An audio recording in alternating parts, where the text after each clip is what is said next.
Thank you very much. Friends, today we gather as people of faith and people of conscience. It's really great to see the palms here. Bring them on next year. On Palm Sunday, Christians remember the time when Jesus of Nazareth entered Jerusalem, not on a war horse, but on a donkey. Not with bullets and bombs, but with open hands of mercy and hands of love and hands of solidarity with others. The crowd that day was not looking for violence. They were spreading palm branches and their clothing to welcome him. They cried, "Hosanna, Hosanna, save us." And so do we. Save us from what, I hear you say? Save us from the politics of fear. Save us from the meaninglessness of war in every place. Save us from turning our backs on those who suffer. Save us from the silence that allows injustice to triumph. Save us from lies and hatred. Save us from fear and greed. Jesus Christ, the Prince of Peace, embodied peace in the face of a powerful empire. He challenged systems that crush the poor and exile the stranger, strangers whom we stand today in solidarity with.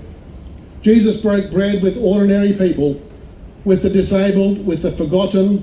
The road to Jerusalem for Jesus was a road to suffering and to death. It was also a road to justice and a lasting peace for humankind. But today, too many of us still walk that road of suffering. In Gaza, in Ukraine, in Sri Lanka, and in many other places, children are dying beneath the rubble. Children are dying under the bullets. Families weep amid the destruction caused by Israeli and Russian bombs. Holy Scripture tells us that every person in the world bears the image of God. War erodes that precious humanity that each one of us shares with everyone else. How can we remain silent when sacred lives are shattered?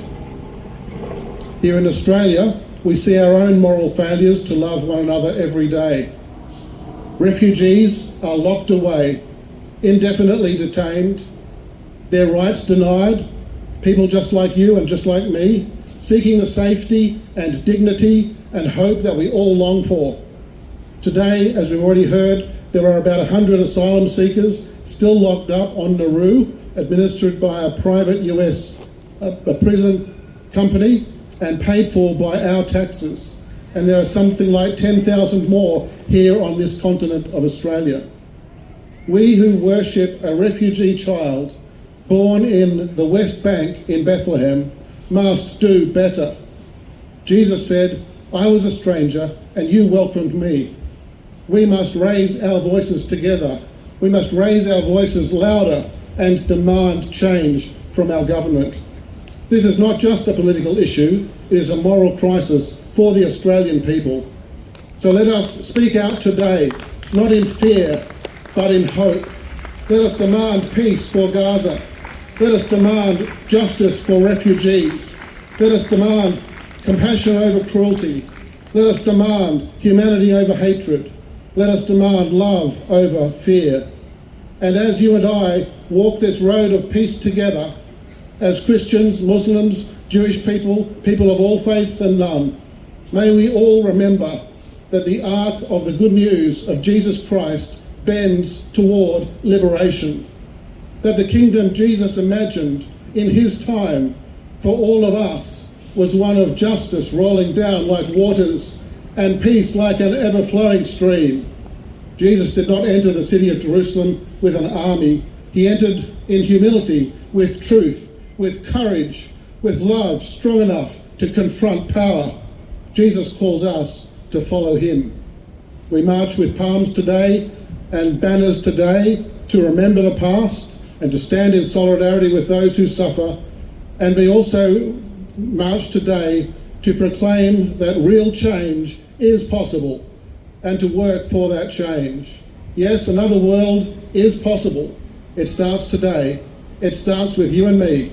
It starts now. Thank you.